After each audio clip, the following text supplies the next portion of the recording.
first half, you hold the team almost under 60. What was your assessment of the first half? Very difficult to really take too much from this game, with as many guys as they had out. For us, it was really just working on our habits of execution and also understanding that throughout the course of an 82-game season, you're going to have nights like this where, the other team is undermanned, and you're going to have guys in there that don't usually get to play a lot, that are going to compete for jobs, they're going to play super hard. And a lot of times those games present different challenges, and you have to go in and take care of your business. So, I like the business-like approach we had in the first half to get after these guys.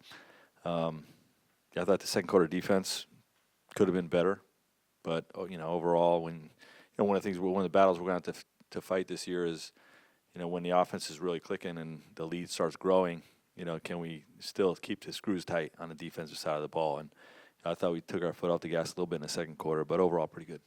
Curious when you look at, Devin, he's used to playing the entire first quarter, but the first time the big three played together, you took him out and did in the first. So how are you managing that whole thought of, okay, he's got it going, playing the whole first, but maybe it's the time to maybe take him out so you can get a different lineup? Yeah, we'll keep an eye on it. To me, like if he's going to play the whole quarter, let's let him do it a couple times in the preseason to just get his wind. Preseason is about rhythm, timing, but also conditioning. And I think another thing we have to keep an eye on is that is his workload greater now that he's handling the majority of the point guard role. It's something that we'll just have conversations with him about, like, how does it feel? Does the game feel different, with you on the ball more than, maybe you have been in the past? And, I'm not locked into, him definitely playing the whole first quarter, but it's something we'll keep having conversations about. It's been a three-level score for a while now, but it feels like he's been going to that pull-up three game a little bit more. In your mind, is that just next step in his game, a product of the screening and spacing? Well, I personally am winding him up to shoot that shot. I think, first of all, he's beyond capable. You saw it tonight. He's lethal with that. And, I think he's been a little bit hesitant, just talking to, some people that have been here the last couple of years, to take that shot in high volume. And, one of the things we talked this summer is that that's a shot that I really want to encourage and to extra green light for him, because when he's knocking down that shot, like the bigs got to come up, and the bigs come up, and that just opens up even more stuff. So it's a hell of a weapon, and it's something I'm encouraging him to take. Coach, you added, you're still tinkering with your lineups and rotations. Grayson Allen in the starting lineup, offensively, very impressive, 5 for 9, 13 points, but even more so on defense. It seems as though he brought an extra energy on that side of the ball. What is your assessment of his play tonight? You just said it right there. Great two-way play. He's really good offensively. I love that he's not just a shooter. You can really put the ball in his hands or make plays from the second side. And then obviously the defensive side, he plays really scrappy and with an edge. That's the first thing you think about with Grayson Allen is that he plays the game with an edge, and that's what we want for our group. So he fits on both sides of the ball. With some of those smaller lineups, especially with Metu at center, what has to work for those to be viable for you, especially in the regular season? Yeah, there's execution pieces that go along with that. Teams see a smaller lineup, they start to switch everything, they try to stall you out, and if you let it can. But you have to know how to screen and get out of screens and what type of actions you want to play against a switch everything defense. I thought we did that well at times and not so well at times. And you saw it a lot in the second half too, with some of the switching that they were doing. But it's very exploitable, and it's just a different look that we haven't really seen yet until tonight. Coach, what did you think of Jordan's play today? He had 4 steals in the first 4 minutes that he was in. Yeah, and he had, I think, 6 fouls in the first half or something like that too. 4 fouls in the first half. He's got really good hands, and we always praise Josh Okogie for being a really good defender, but great with his hands and great with strips and passing lanes and all that stuff. And early signs on Jordan is that he has that type of defensive ability, to have a big body. Maybe not be the quickest guy out there, but is really good with his hands.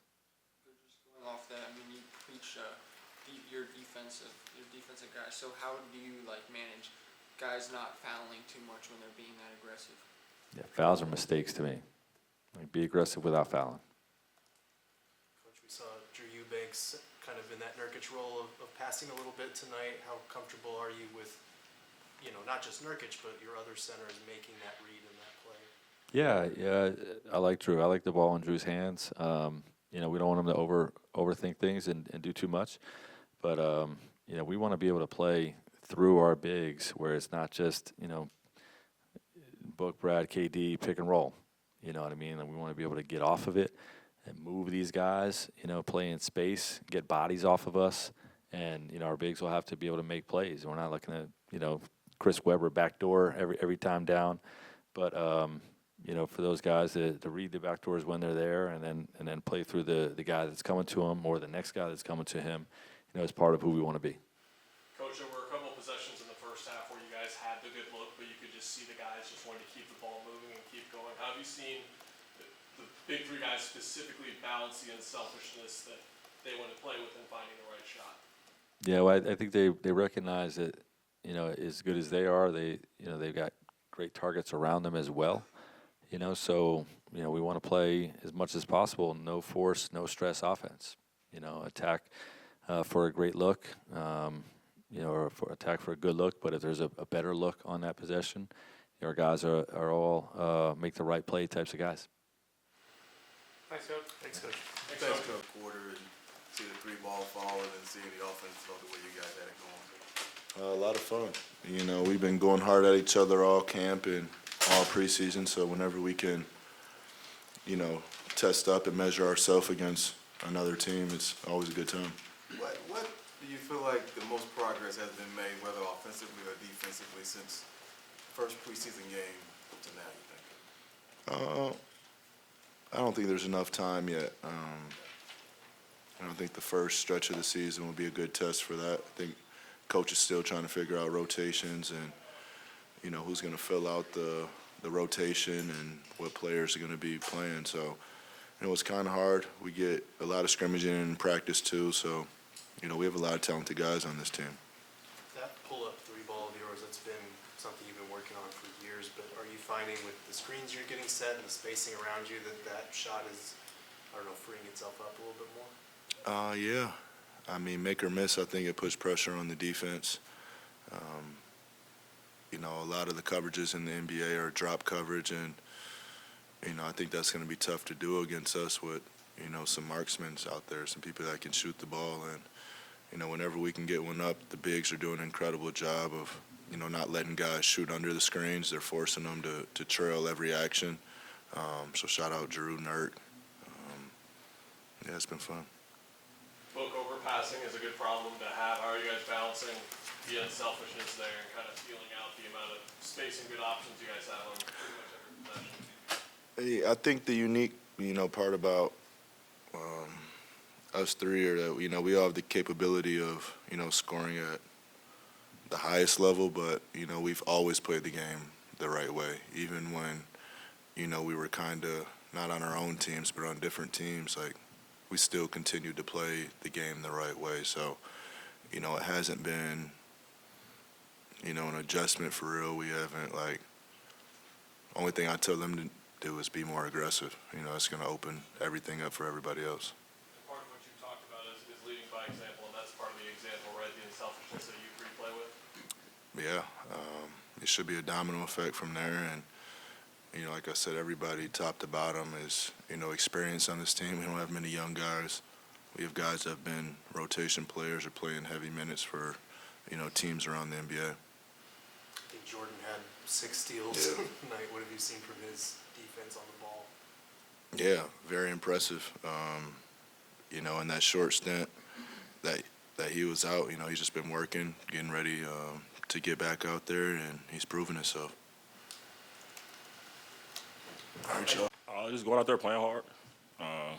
I got like 3 of the steals the same way, something that coach showed on film. So just studying the film, just understanding, know I'm gonna be in that position, just be ready to make the play, and just playing hard. I'm curious, do you go into a game saying you gonna try to get a certain number, or does it just come to you in the game? I'll just come to me. A lot of times I don't get steals, I get deflections, or I get like things that don't show up in the box scores. But it's kind of my turn, forced turnover for me. So just going out there, just trying to help out any way I can. Coach was saying that he was, defending without fouling is what you, try to do. But Yeah, besides when I first got in, I don't know what the ref was going on today. I had 4 quick ones. That's not like me, but yeah, I try my best to defend without fouling. Today was the second quarter was kind of crazy. It was a little bit. Okay. You mentioned studying the film. At what point in your career did you realize that that could be something to help you with your defensive instincts and tendencies like that? Last year, I used to watch film all the time when I was in D.C. It just stayed with me. I watch practice, every single practice we have. Video guy sent it to me, so just watch my mistakes I make in practice and things like that too. Is it as much about watching your own things as kind of learning other guys' tendencies around the league? Most definitely learning other guys' things. Like I watch film on our practice all the time just to see how Devin Booker, Brad, and them know how they want to score, and also watch how the moves they hit on me when they score me in practice and stuff like that. Seeing how can I stop them next time, because I don't be in that position against somebody else in the league. So. Jordan, to your point on things that's showing up in the stat sheet, you had that dive in the second quarter when you went out. That's not going to show up there, but you were really animated after that. That's the way you want to play, right? Yeah, bring a lot of emotion to the game. I kind of get lost out there. So all the yelling and things like that, you'll be seeing that all year long. So, the fans like it. Get everybody excited, my teammates excited. So for everybody to embrace me for who I am, get more comfortable here. Anything else, Jordan? Thanks, Jordan. Appreciate it. Thank you, Jordan.